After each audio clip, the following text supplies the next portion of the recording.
here. It's Flo. I'm here with the Sagittarius season update for y'all. So, I am a reader. I read through the Akashic Records, which is what I'm going to be reading with now, as well as tarot. I do Reiki, herbalism, and a bunch of other things.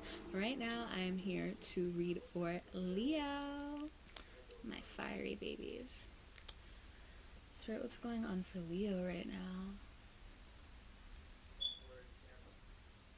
Leos really need this boost. Y'all are really going to use the Sagittarius season to luck up, cheer up, and suck a lot of things up.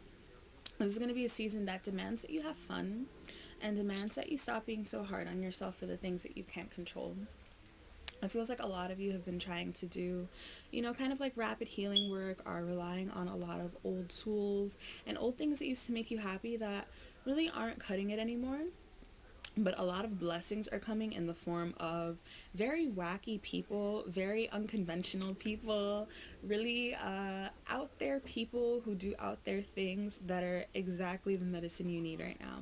So I'm seeing a couple of you just meeting more Aquarians, meeting people who have the opposite medicine to you, kind of just offering a lot of advice and a lot of warmth in the form of outings, in the form of ventures into places that you would not normally go, and meeting people that, yeah, people with opposite medicine. I'm seeing a lot of people, or for some of you, I guess, showing up as people with multicolored hair, like two-toned hair. It doesn't even have to be like crazy colors, but it feels like for most of you, this person's gonna come up as someone with like multicolored hair. I'm seeing black and blonde.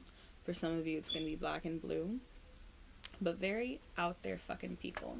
What's gonna be important for y'all who are dealing or who are in love or dealing with a couple of issues in love is to make sure that, one, you're not overspending, because over the past couple of months y'all have definitely been strengthening that correlation between your emotional state and how much money you spend, and also how much money you make, because y'all are the sun. So when you don't feel like you're shining, when you don't feel like you're bright, you tend to become reclusive in ways where things just don't come to you as quickly as they normally do, or as quickly as they would if you were happy, right? So think about it this way. The more you heal yourself, the more you boost yourself up, the easier it is to have money and to have an abundance of money, so you're not stressing over money, so you have more money and resources to go out and do the things that you need to do with the people that are going to help you fuel your happiness and fuel your joy. What's also going to become really important for a couple of you is digging into new, I guess, intellectual pursuits. A lot of you are going to be suggested really good books during this period. Make sure you read them and make sure you actually take them. Some of you are going to have that whole thing that happens where when somebody tells you about a book and the book keeps running into you, some of you are going to end up finding the book on a book stand for like $2. Take the fucking sign and do the thing. But paying attention to little things like that, paying attention to the synchronicities that come up with information that seems to keep making its way to you repeatedly, and giving yourself the chance to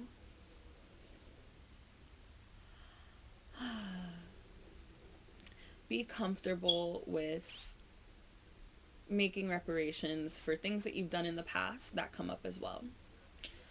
So a lot of you are kind of dealing with the karmic repercussions of certain situations that may have happened a long time ago, and it feels like you're kind of dreading moving through the situation. You're dreading healing through the situation. You're dreading the conversations that have to come up around the situation. For most of you, it might involve an Aquarius as well, but it also might involve a Sagittarius. It's going to be super important that you don't see this as something that's going to deter you from having fun, or deter you from enjoying yourself, or deter you from building your mental health back up, but more so as something that can help just excavate and dig up more than you ever perceived. So it feels like the reason you had this rift with this person, or you have this relationship with this person, is that it's meant to go above into higher realms, and when it goes down, it helps you release blocks, release traumas from this life, from others, and just release things that you weren't even fully aware of. So it might also be that one of the books that comes up for you is something that makes you more aware of this multidimensional scarring, makes you aware of the pain that you're kind of holding in yourself. But also that this relationship is meant to endure, if only because it pulls that much out of you, if only because in the days, in the months, in the moments where you're not doing the work that you need to do, or where you don't, have the wherewithal to pull yourself together, this person or this situation or this relationship helps you not fall behind vibrationally. Um, as much pain as it creates, or as much discomfort, as much questioning as it brings up in your life, it takes up double the weight as it does creates as it creates damage, if that makes sense. So with all of the harshness that it can bring at times, it brings even more healing in its midst. Whether you choose to continue having this cycle is up to you, but the definite way to break it is to have that conversation, let it be made with love. If when you have this conversation you want to write some, prompts for conversation, you want to check yourself on what you need to say, brilliant. But after that conversation is had, if things don't feel healthy, if things don't feel safe, if things don't feel warm, you can end that continuous pattern by choosing to check in on yourself with how you kind of continue to allow that same cyclical damage, the same cyclical trauma to come up, but also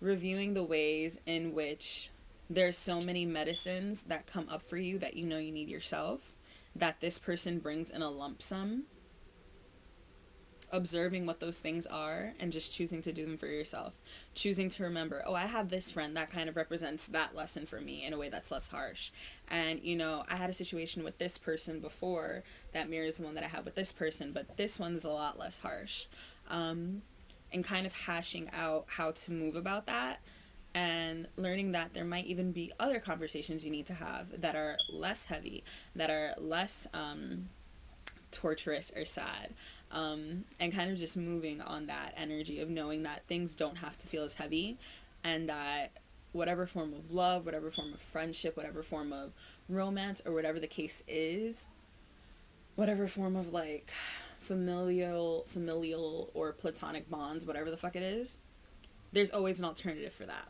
right? And sometimes us as humans like the drama so much that we continue to take the things that lump everything together in one big lug, and in one big adventure, and kind of ignore all the other ways of doing it. So for you to stop being confused, and for the universe to stop like trying to juggle around you to see what lesson and vibration and timeline you're going to take, just have the conversations. Infuse fun into the conversations. Diffuse, vibe check the conversation. You're going to be fine. Just chill out. Okay? So Leos, I really hope that this helps you for Sagittarius season. No Scorpio energy no more. I'm really hoping this helped you. If you feel like you need individual guidance, I also do readings, which you can book in the link in my bio. And yeah, if you feel guided to donate, you can do so down there. And you have a beautiful, beautiful time. Mwah.